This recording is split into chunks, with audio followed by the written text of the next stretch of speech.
Hello अस्सलाम वालेकुम। तो आज हम लेक्चर नंबर 3 रिकॉर्ड कर रहे हैं। तो पिछले वीडियोस में हमने स्टार्ट की थी सीरीज़ जो हम कॉम्प्रहेंसिव में पढ़ रहे थे, strength of material theory complete कर रहे थे। इसकी लेक्चर वाइज हम पढ़ रहे थे प्रॉपर्टीज़ ऑफ मटेरियल, और लास्ट में हमने पढ़ा था, जो हमने पढ़ा था रेजिलियंस, प्रूफ रेजिलियंस, टफनेस हमने कंप्लीट किया। स्ट्रेन एनर्जी बेसिकली हमने देखा था। आज हम सीखेंगे अजम्पशंस देखेंगे स्ट्रेन एनर्जी में। तो पहला हेडिंग डाल लीजिए, assumptions taken in strain energy. Assumptions taken in strain energy. तो एक तो मैंने कल ही कहा था, एक क्या हम एज्यूम करते हैं क्या कि कोई जब भी हमारे पास वर्क डन हो तो कोई भी एनर्जी लॉस नहीं। सो पहला, there is no loss in energy। Energy मतलब, इसका मतलब क्या है, जो हमने एक्सटर्नल वर्क डन किया था, एक्सटर्नल वर्क किया, वो बराबर किसके होगा, इंटरनल, क्योंकि कोई लॉस नहीं है। इंटरनल वर्क डन, और इसी को हम क्या कहते हैं, इंटरनल वर्क डन को स्ट्रेन एनर्जी कहते हैं। इसमें भी क्या है कि हम क्या करते हैं, self weight of body is neglected, member या बॉडी इज नेग्लेक्टेड।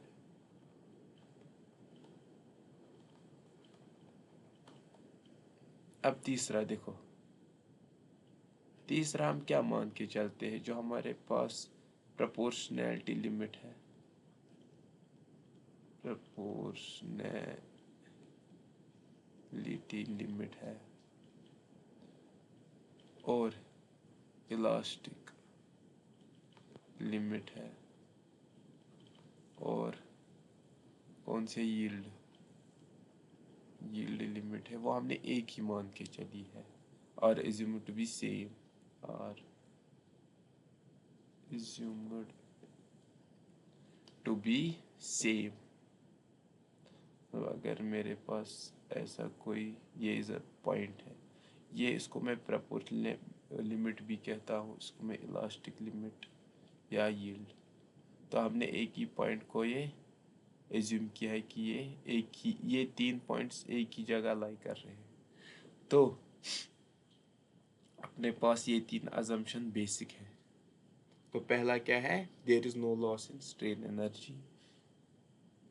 दूसरा, हम मेंबर के वेट को नेग्लेक्ट करते हैं, उसके वेट को, सेल्फ वेट को। तीसरा, हमारे पास जो भी प्रोपोर्शनैलिटी लिमिट है, इलास्टिक लिमिट है या यील्ड लिमिट है, उसको हम एज्यूम क्या करते हैं, वो सेम ही। वो हम जो हमारे पास इलास्टिक स्ट्रेस है उसको यील्ड स्ट्रेस, जब हमने इलास्टिक और यील्ड माना तो स्ट्रेस भी क्या मानेंगे, सेम सेम। तो कल हमने डिस्कस किया था रेजिलियंस को। आज हम देखेंगे उनकी क्या फॉर्मूलाज। तो यहाँ पर लिख लेता हूँ मैं, फॉर्मूलाज ऑफ किस किस की, एक तो रेजिलियंस की, रेजिलियंस, प्रूफ रेजिलियंस, और मॉड्यूलस ऑफ रेजिलियंस।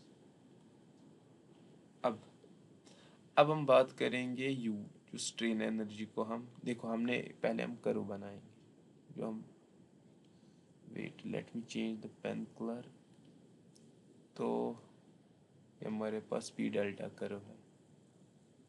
जब भी हमारे पास पी डेल्टा कर्व है तो हमने क्या माना था, ऐसे रेजिलियंस को हमने किधर तक माना था, up to within the elastic limit. तो ये क्या आ रहा है, एक ट्रायंगल बन रहा है, इसी को हमने क्या कहा था, रेजिलियंस। तो area under this P delta करूँ हमें क्या देगा, रेजिलियंस। तो इसकी क्या होगी, एरिया क्या होगा इसका, और u is equal to 1/2 of ये P into delta, P into delta. एक तो ये। अब हमें पता है जो हमारे पास पी है वो क्या होता है, फोर्स इंटू एरिया होता है ना, क्योंकि ये लोड है। और हमें डेल्टा भी पता है, डेल्टा क्या होता है देखो, F is equal to P by A, या इसको मैं स्ट्रेस भी, एक मिनट इसको स्ट्रेस ही लिखेंगे, स्ट्रेस बाय एरिया, इसको मैं स्ट्रेस से डिनोट करता हूँ इसको भी। अब हमारे पास आता है, हमें पता है कि जो हमारे पास एप्सिलॉन होता है वो किसके बराबर होता है, डेल्टा एल बाई एल। तो इसको क्या मैं लिख सकता हूँ, एप्सिलॉन एल। चलिए नेक्स्ट पेज पे इस इक्वेशन में इन दोनों को पुट करते हैं। तो क्या आएगा, अब u is equal to 1/2 of P के बदले क्या मैं करूँगा, sigma A, sigma A into हमारे पास एप्सिलॉन एल। देखो ए इंटू एल क्या होता है, वॉल्यूम, और सिग्मा इंटू ई, तो इसको मैं लिखूँगा 1/2 ऑफ सिग्मा एप्सिलॉन वॉल्यूम। एक तो ये क्या रखना है, इसको रिमेंबर करके रखना है। दूसरा, अब हमें पता है कि सिग्मा बराबर क्या होता है, सिग्मा बराबर होता है ई एप्सिलॉन। तो इसके बदले क्या मैं लिखूँगा, या ई किसके बराबर होता है, एप्सिलॉन किसके बराबर आएगा, E, wait wait wait wait, sigma, sigma by E के। तो वैल्यू पुट करो इसमें, u is equal to 1/2 of E के बदले, ई सिग्मा तो खुद ही है, एप्सिलॉन के बदले into sigma by E into V. तो u क्या आया, 1/2 of sigma square by E into V. तो ये भी आपको याद रखना है। अगर इस इक्वेशन में मैंने पुट किया एप्सिलॉन का वैल्यू, अगर मैं इस सिग्मा का वैल्यू पुट करूं तो मेरे पास क्या आएगी, 1/2 ऑफ, तो सिग्मा के बदले ई एप्सिलॉन, तो ये आएगा ई, तो ये आएगा ये बी। तो ये भी क्या है मेरे पास एक फॉर्मूला। तो एक तो ये है, दूसरी ये किसकी है, रेजिलियंस की। अब बात करता हूं मैं इधर,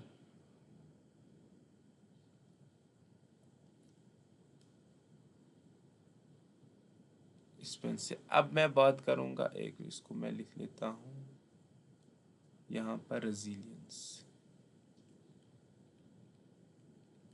रेजिलियंस की फॉर्मूला जो जो मैंने मार्क किया वो आप नोट करके या रिमेंबर करके रखना। अब दूसरा हमारे पास आता है प्रूफ रेजिलियंस। देखो कल हमने पढ़ा था प्रूफ रेजिलियंस किधर तक होता है, इलास्टिक, और हमने अजम्पशन में क्या मान के चला है कि जो हमारे पास इलास्टिक लिमिट है वो यील्ड के बराबर ही है। तो सेम आएगा, जो u इज इक्वल टू, अगर मैंने ये लिखा 1/2 ऑफ सिग्मा, मगर कौन सा लूँगा मैं, sigma yield square divided by E into V. तो आपको खाली क्या करना पड़ेगा, जब भी प्रूफ स्ट्रेस वहाँ पर आपको यील्ड लेना पड़ेगा। क्या लेना पड़ेगा, यील्ड स्ट्रेस। हम अब बात करेंगे मॉडुलस ऑफ रेजिलियंस,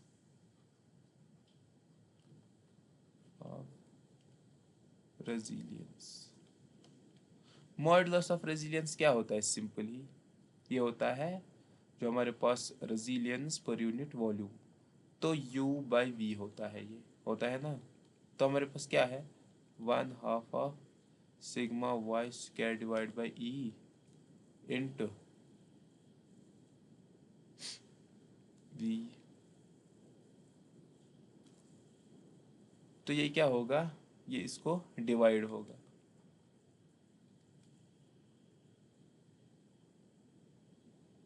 एक मिनट। इसको ऐसे लिख लेते हैं, आपको समझ में आएगा। देखो, जो हमारे पास MOR होता है, मॉडुलस ऑफ रेजिलियंस, वो क्या होता है, U/V के। और U हमने क्या निकाला था, 1/2 of sigma Y square by E into V divided by V। ये V और ये V क्या होगा, कैंसिल। तो हमारे पास मॉडुलस ऑफ रेजिलियंस क्या आया, sigma Y square divide by 2E। तो ये हमारे पास मॉडुलस ऑफ रेजिलियंस की फॉर्मूला आ गई। ठीक है, तो ये हमने पढ़ी क्या, रेजिलियंस, मॉडुलस ऑफ इस पे न्यूमेरिकल आते हैं, ये रिमेंबर करके रखना। तो हम बात करते हैं अब आगे। हाँ, नेक्स्ट टॉपिक है हमारा डिफरेंट कंपोनेंट्स ऑफ स्ट्रक्चर्स। अब हम कंपोनेंट्स पढ़ेंगे। देखिए, हेडिंग डाल लीजिए, डिफरेंट कंपोनेंट्स ऑफ स्ट्रक्चर। पहले हम डिफाइन करेंगे बार, क्योंकि आपने सुना होगा मैं मोस्टली टाइम बार को करता हूँ। जब भी मुझे लोडिंग दिखानी होती है, एक्चुअल लोडिंग, मैं क्या करता हूँ, बार को डिफाइन करता हूँ या बोलता हूँ ये एक बार है। तो बार कौन सी बार हम किस कंपोनेंट को कहेंगे, तो बार एक ऐसा कंपोनेंट है स्ट्रक्चर का जिसमें खाली एक्शियल लोड लगता है, उसमें ना कोई मूवमेंट लगता है, डायरेक्टली कोई मूवमेंट लगता नहीं है, खाली क्या लगता है, axial load. So it is the member, it is the member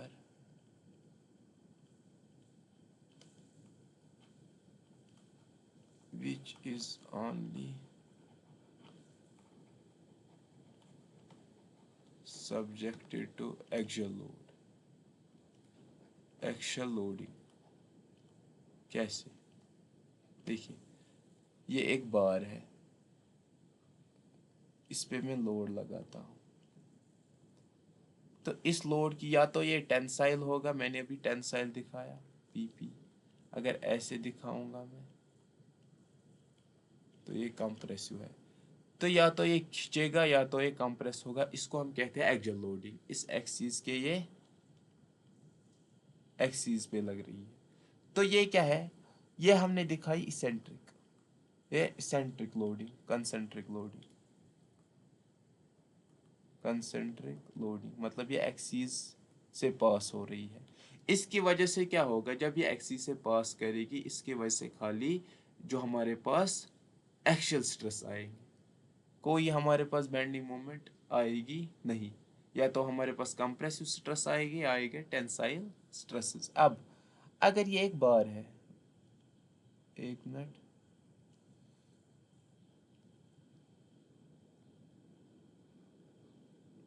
अगर मेरे पास ये बार है, ये इसकी क्या है, एक्सिस है, सेंट्रल।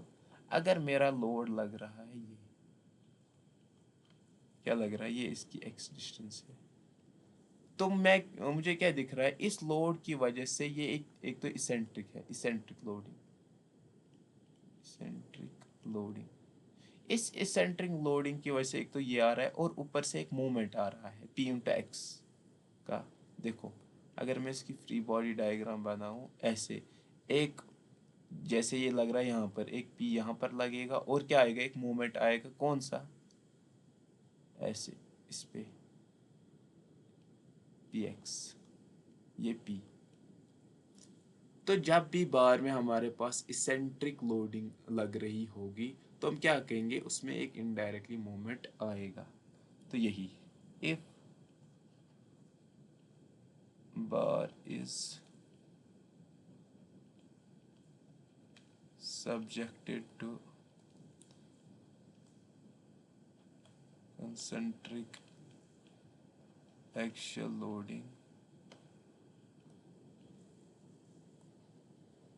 due to this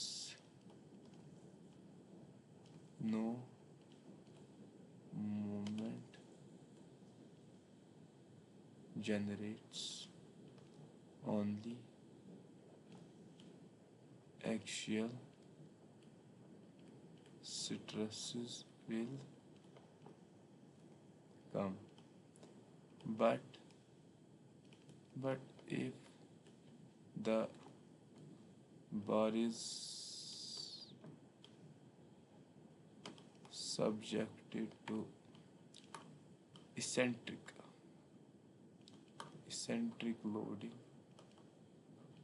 इसको हम क्या कहेंगे? जब भी इसेंट्रिक तो ड्यू टू मोमेंट जनरेट्स होंगे, eccentric loading due to this moments generate, due to this moment generates. तो बात आई समझ, बार हम किसको कहते हैं? It is the member. ये खाली इस पे मोमेंट कोई एक्सटर्नली डायरेक्टली हम इस पे मोमेंट कोई भी अप्लाई नहीं होता है, कभी भी नहीं होता है। इनडायरेक्टली आ सकता है, बट डायरेक्टली कभी भी इस पे ऐसे मोमेंट नहीं होगा, तो इसको हम कहते हैं बार। तो अब दूसरा कंपोनेंट है हमारा बीम। तो बीम हम किसको कह सकते हैं? बीम, और इधर मैं लिखता हूं column.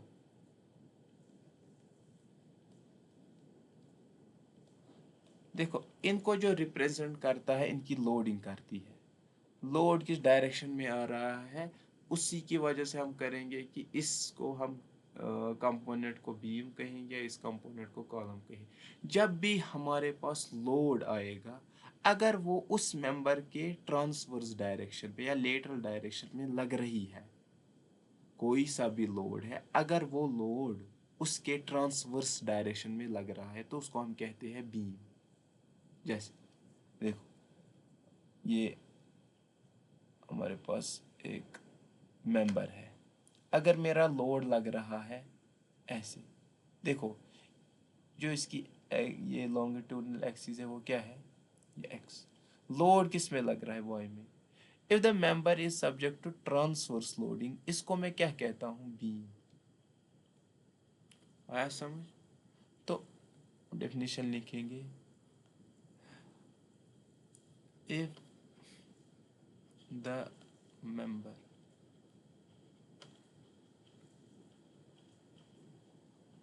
is subjected to transverse loading, transverse loading, the member is referred as beam, उसको हम कहते हैं बीम। और देखो बीम, देखो आपने फॉर एग्जांपल आपने देखा होगा कोई सा भी वुडन लॉग अगर पानी में फ्लोट कर रहा है ऐसे, एक वुडन लॉग है, यहाँ तक पानी है नीचे, तो हमें पता है एक पानी कौन सा फोर्स लगाती है? बायोंसी फोर्स इसके नीचे। तो इसकी डायरेक्शन क्या है? ट्रांसवर्स। तो इसको भी हम क्या कह सकते हैं? बीम। अगर मेरा ये बैट है,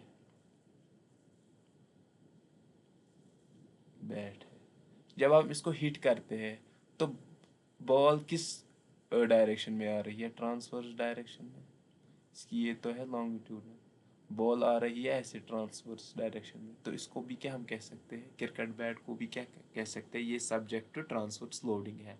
लॉग को भी क्या कह सकते हैं? It's subjected to transverse loading. तो एग्जांपल हम लिख सकते हैं, wooden log floating on water, या हम लिख सकते हैं cricket bat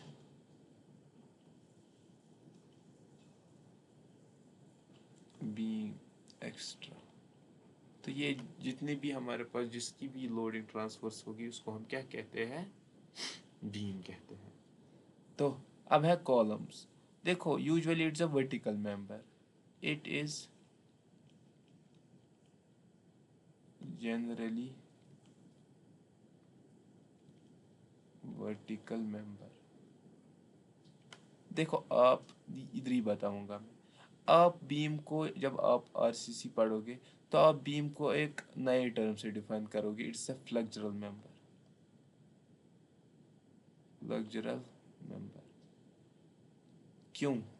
flexor means is a bending member, it's tend to bends, क्योंकि इस लोड की वजह से ये बीम क्या करेगा, बेंड करेगा।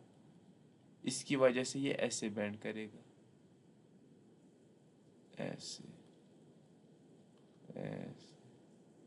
तो ये क्या है, एक बेंडिंग मेंबर है। इसको हम यूजुअली बेंडिंग मेंबर कहते हैं, फ्लेक्सुरल मेंबर कहते हैं।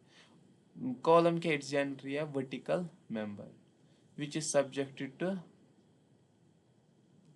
in which loading is subject to its longitudinal axis, in which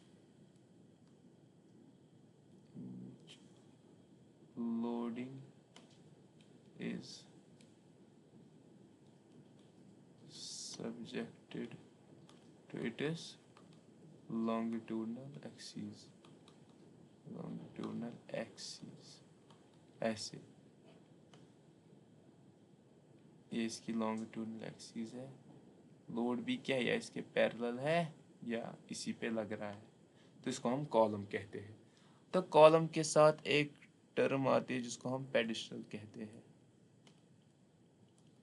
pedestal क्या होता है, ये यूजुअली कॉलम से छोटा होता है, उसको हम रिप्रेजेंट करते हैं। अगर मेरे पास जो हमारे पास लेंथ ऑफ कॉलम है वो हमारे पास लेस देन या इक्वल टू हमारे पास किससे है, 3 इसकी लीस्ट लेटरल डायमेंशन, मतलब एक कॉलम है, इसका क्रॉस सेक्शन एक कॉलम का है, ये इसकी क्या है, डी, ये है बी। अगर मेरे पास सबसे छोटा या डी या बी, उसको मैं कहता हूँ, इसमें क्या दिख रहा है, बी हमारे पास सबसे छोटा है, इसको मैं कहूँगा लीस्ट लेटरल डायमेंशन। तो 3 बी और डी विच इज स्मॉलर, तो इसको मैं क्या कहता हूँ, पेडिस्टल। एक और हमारे पास स्ट्रट आता है, देखो, it is a truss member. ये किसका मेंबर होता है, ट्रस का। ये यूजुअली हम ट्रस में ही यूज करते। It is a truss member which is subject to compression, which is subjected to compressive loading। क्या करता है ये, कंप्रेसिव लोड को झेलता है, कंप्रेसिव लोडिंग। ये इंक्लाइन भी हो सकता है, ये हॉरिजॉन्टल भी हो सकता है, ये वर्टिकल भी हो सकता है। क्या हो सकता है, it can be horizontal,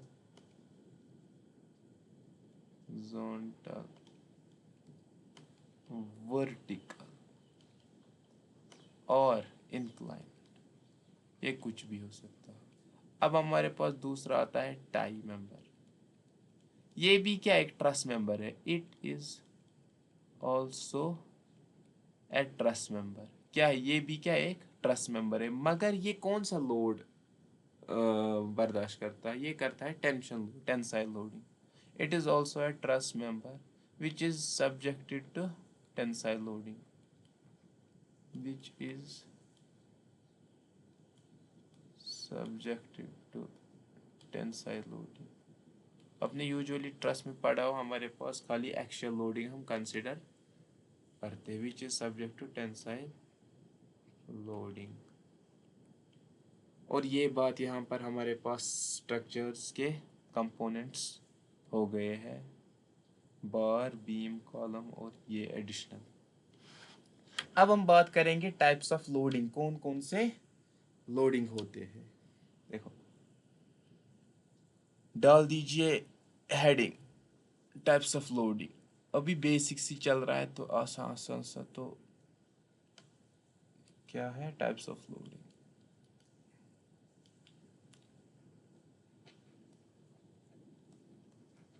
types of loading,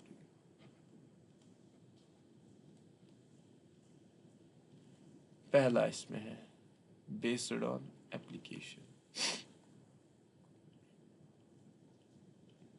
based on application, इसमें हमने कितने किए, 3 किए हैं। पहला नाम तो आपने सुना होगा, मैं लिख भी लेता हूँ यहाँ पर, 3 1 हमने किया है ग्रेजुअल लोडिंग।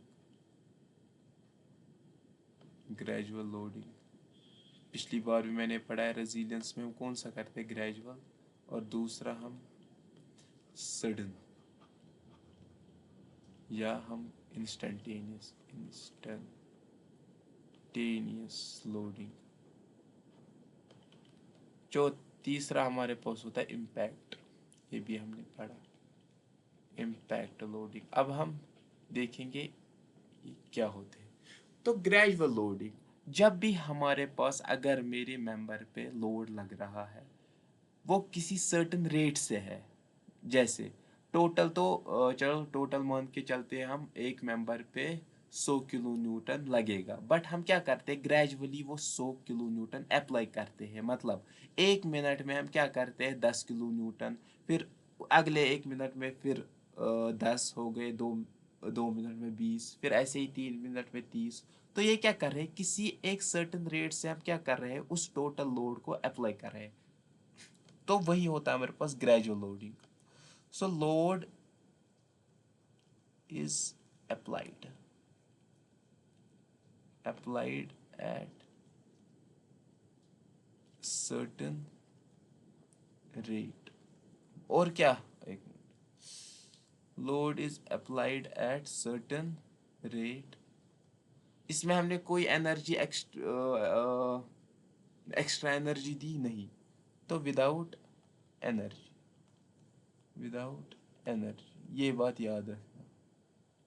हमने ग्रेजुअल लोड को कैसे डिफाइन किया, हम क्या कर रहे हैं एक सर्टेन रेट में, वो जो हमारे पास टोटल लोड हो उसको उसको क्या कर रहे हैं, उसको मेंबर पे डाल रहे हैं at a certain rate, but कोई एनर्जी हम यूज़ एक्स्ट्रा नहीं कर रहे। अब हम बात करेंगे सडन। सडन मीन्स अगर मेरे पास 100 किलो न्यूटन लोड है, उसको मैं क्या करता हूँ, एक एक ही टाइम पे क्या करता हूँ अपने स्ट्रक्चर में अप्लाई करता हूँ। जैसे मेरे पास 100 किलो लोड है, उसको मैं एक ही मिनट में या एक ही सेकंड में वो सारा लोड किस पे, कोई सर्टेन रेट नहीं यहाँ पर, एक ही साथ, जैसे कोई पत्थर है मेरे पास, पत्थर मैं रखूँगा इस पे, तो टोटल लोड क्या आएगा, वही जो उसका वेट है। तो मैंने कोई सर्टेन रेट नहीं दिया, उसी को कहता हूँ मैं या सडन या इंस्टेंटेनियस, बट यहाँ पर भी हमने कोई एनर्जी यूज़ नहीं की है। तो load is applied sudden but without energy। देखो पत्थर है, मैंने इस पे पत्थर रखा, आप याद रखना सडन लोड या ग्रेजुअल लोड, 3 पत्थर थे, 3 पत्थर का जैसे 100 किलो न्यूटन लोड है, मैंने पहले एक पत्थर रखा, फिर दूसरा रखा, फिर तीसरा रखा, इसमें मैं क्या कर रहा हूँ 3 पत्थर को मैं एक साथ रख रहा हूँ सडन में, आया समझ, ग्रेजुअल और सडन में। तो with this without energy, but इसमें भी एनर्जी नहीं है। अब हम इम्पैक्ट की बात करेंगे। आपने हथौड़ा देखा है, एक तो हथौड़े का अपना एक वेट होता है, दूसरा हम क्या करते हैं उसको पुल बैक करते हैं एनर्जी के लिए, फिर मारते हैं। तो एक तो सडन लगता है, दूसरा एक एनर्जी से भी लगता है।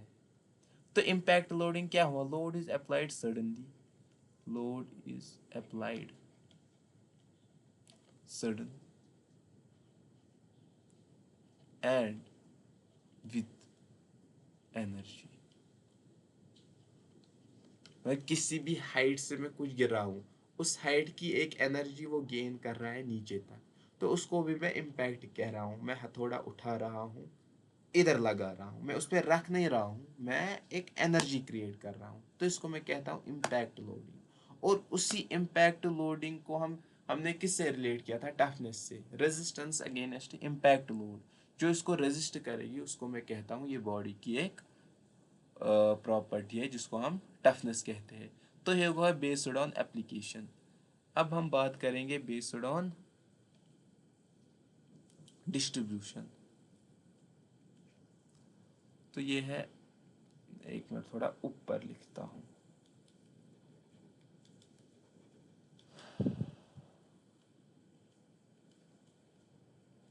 Based on distribution.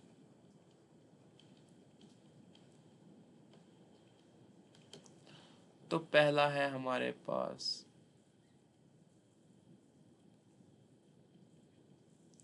Point load.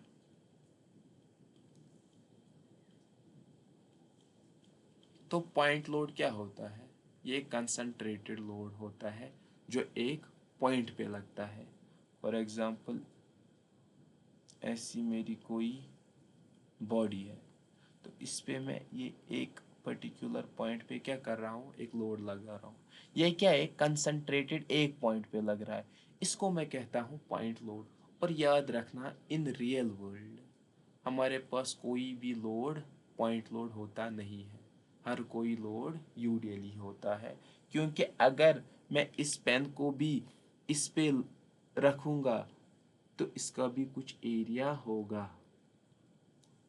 Every मतलब किसी भी ऑब्जेक्ट का जिस पे आप रख रहे हो, उसका आप सुई भी रखो, उसका भी अपना एक एरिया होगा। तो पॉइंट लोड एज अ कोई चीज़ होती नहीं है। लोड एक्टिंग, इसकी डेफिनेशन क्या होगी? Load is acting at a point, at a particular point। इसको हम कंसंट्रेटेड लोड भी कहते हैं, also known as concentrated load, क्योंकि एक ही जगह कंसंट्रेट होता है, कंसंट्रेटेड लोड। अब हम बात करेंगे यूनिफॉर्मली डिस्ट्रीब्यूटेड लोड।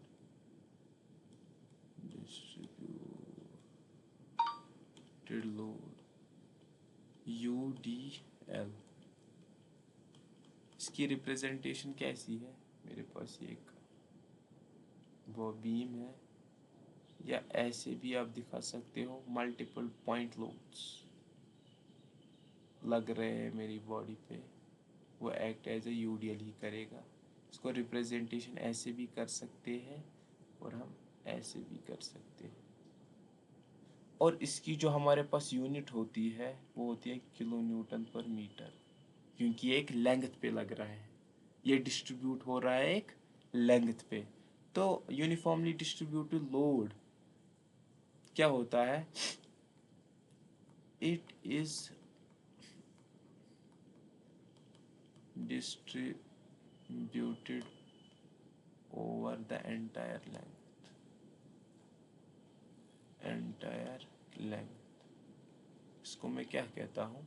और जो हमारे पास W होता है वही क्या देगा? जो हमारे पास एरिया लोड क्या होगा? Area under this UDL, area under load intensity, load intensity diagram.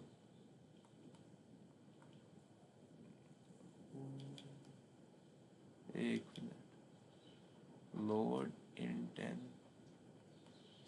Diagram. तो ये क्या होगा? एक मिनट, ये W अगर ये मैंने L माना है तो ये कैपिटल W क्या आएगा?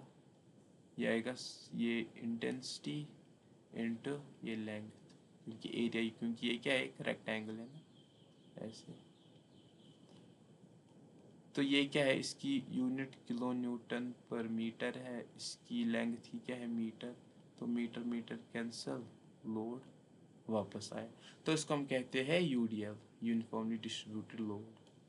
अब हम बात करेंगे तीसरी, UVL, uniformly varying load. Uniformly varying load, इसको ऐसे रिप्रेजेंट करते हैं।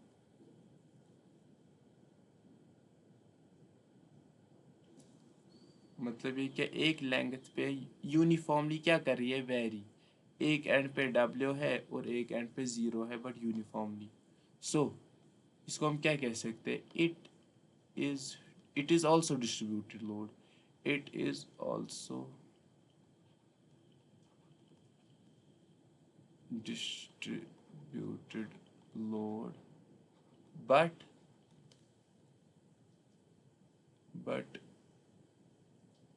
acting uniformly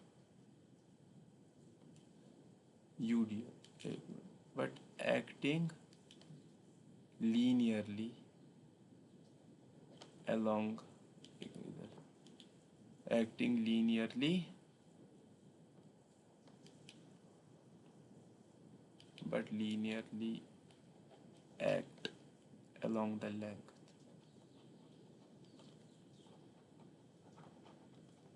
ये क्या कर रही है, ये हमारे पास लीनियर लग रही है, लीनियर along the length, तो इसको हम कहते हैं यूडीएल। अगर हम बात करेंगे, मुझे डब्ल्यू निकालना है, लोड, तो लोड क्या होगा, एरिया अंडर यूबीएल, तो इसको मैं कहूँगा area under load intensity diagram, load intensity diagram. तो ये आपको क्या दिख रहा है, एक ट्राइंगल दिख रहा है, तो डब्ल्यू क्या होगा, 1/2 ऑफ ऑल्टीट्यूड क्या है डब्ल्यू, बेस क्या है एल, तो यही क्या होगा इसका एरिया। तो इसको डब्ल्यू हम क्या लिख सकते हैं, WL/2, ये कैपिटल डब्ल्यू है किलो न्यूटन में। तो ये बात हुई। अब हम फोर्थ, आपने देखा हो, ये आपने पढ़ा होगा नहीं, बट इसको भी डिस्कस करेंगे, uniformly distributed moment, distributed moment. देखो ये होता है ऐसे, ये डायग्राम है मेरी, ऐसे लग रहा है, ऐसे लग रहा है, ऐसे लग रहा है,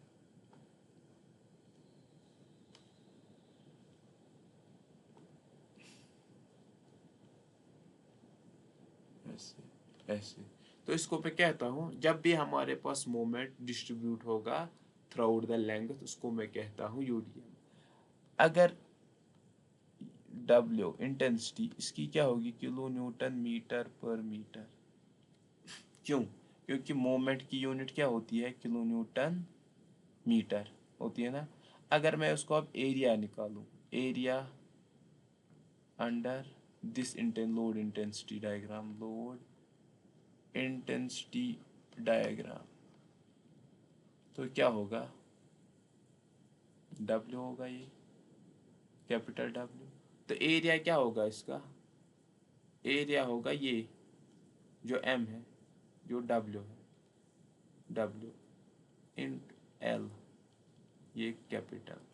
अब हम देखेंगे इसकी यूनिट, तो ये तो है, डब्ल्यू की यूनिट क्या है, किलो न्यूटन मीटर पर मीटर, इस एल की मीटर, मीटर मीटर कैंसल, ये फिर से क्या आया, किलो न्यूटन मीटर। तो मोमेंट की क्या है, ये यूनिट होती है, जैसे हमने पढ़ा था P into load into perpendicular distance. तो लोड की क्या होती है, किलो न्यूटन, और डिस्टेंस की मीटर, तो ये इसकी यूनिट होती है, यूनिफॉर्मली डिस्ट्रीब्यूटेड मोमेंट। तो हमने ये बात की किन की, पॉइंट लोड, ये डिस्ट्रीब्यूटेड लोड्स की। अब हम बात, देखो हमने मोमेंट के बारे में बताया था, मोमेंट एक ऐसा फोर्स होता है जो हमारी बॉडी को क्या करवाती है, रोटेट करवाती है। एक और होता है कपल। देखो कपल कैसे लगता है, अगर मेरे पास दो अपो, देखो ऐसे डायग्राम देखो, ये मेरे पास बीम है, एक फोर्स यहाँ से आ रहा है, दूसरा यहाँ से आ रहा है, ये भी P इंटेंसिटी का है, ये भी P का है। तो यहाँ पर क्या हो रहा है, ये इसको, ये लोड इसको कैसे घुमाएगा, एंटी क्लॉकवाइज। तो जब भी हमारे पास मेंबर में एक तो अपोजिट फोर्स हो और इक्वली हो, तो वो क्या क्रिएट करवाती है वहाँ पर, कपल। तो कपल क्या होती है, जब भी हमारे पास two forces act opposite and are equal forces, so it will generate a couple. तो ये क्या जनरेट करवाती है? कपल।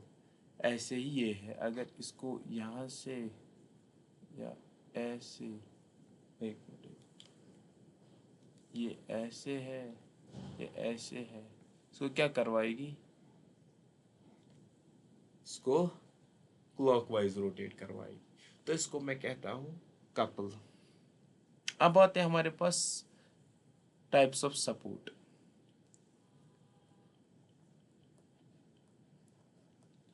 हमारे पास कौन कौन से सपोर्ट होते हैं, टाइप्स ऑफ सपोर्ट। देख, पहला हमारे पास होता है रोलर सपोर्ट। अगर मैं इसकी रिप्रेजेंटेशन की बात करूं तो उसको ऐसे या ऐसे भी लिखते हैं। तो ये क्या होता है? देखो, रोलर सपोर्ट एक ऐसा सपोर्ट होता है, देखो अब देखो, जैसे मेरे पास कोई, ये रियल प्रैक्टिकल में समझाता हूँ, ये कोई रोड है मेरे पास। आपने वो देखे थे जो सड़क पहनते थे, वो जूते जिनमें नीचे रोलर्स लगे होते थे, ऐसे ऐसे होते थे वो, होते थे। तो क्या होता था, इस डायरेक्शन में वो फ्री टू मूव होते थे, वो चलते थे।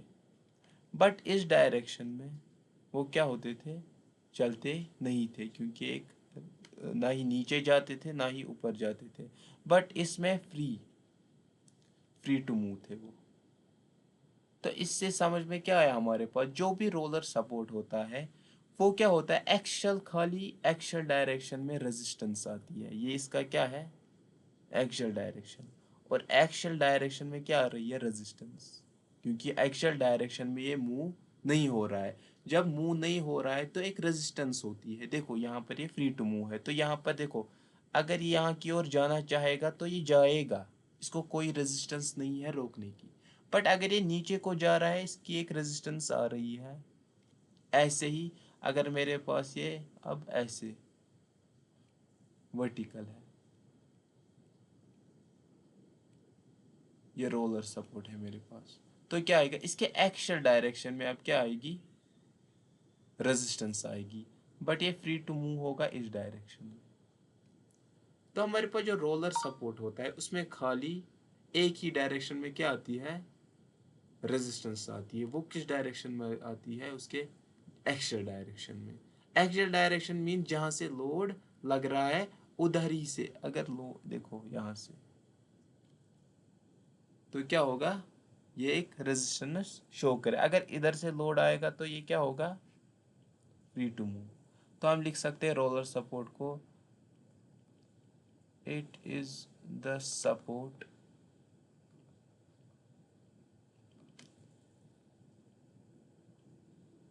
which only gives resistance in axial direction।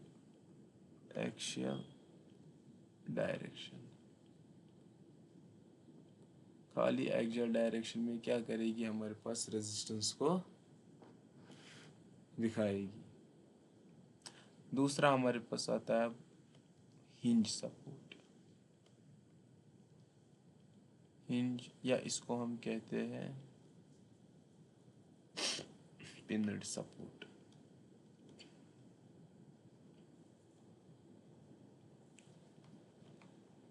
अब देखो, पिन सपोर्ट की हम इसको हम पीछे लिख देते हैं, यहाँ पर जगह नहीं है। चलिए नेक्स्ट पेज पे इसको हम लिखते हैं दूसरा, हिंज या पिन सपोर्ट।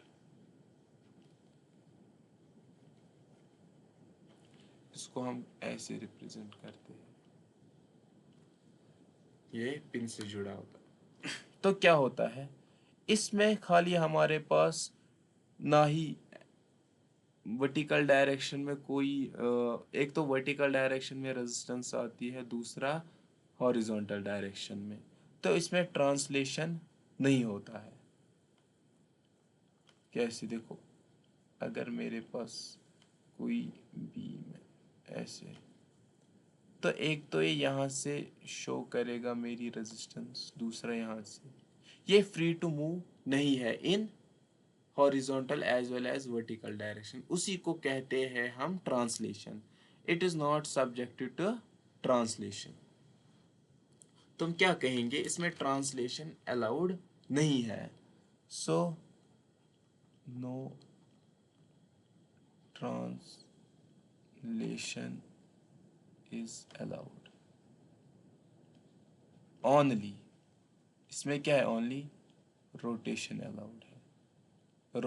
रोलर में क्या क्या अलाउड था, एक्सियल के अलावा जो डायरेक्शन थी और रोटेशन अलाउड थी। इसमें खाली क्या है, only rotation is allowed, no translation. तो बात आई समझ में। इसको यहाँ लिख सकते हो horizontal as well as vertical, horizontal as well as vertical. तो दो रिएक्शन आती है। अब हम बात करेंगे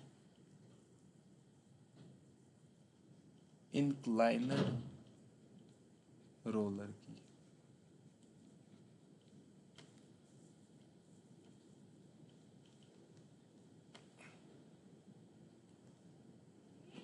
एक मिनट मैं इसको पॉज करता हूँ, वेट, मैं इसको फिर से शुरू करता हूँ।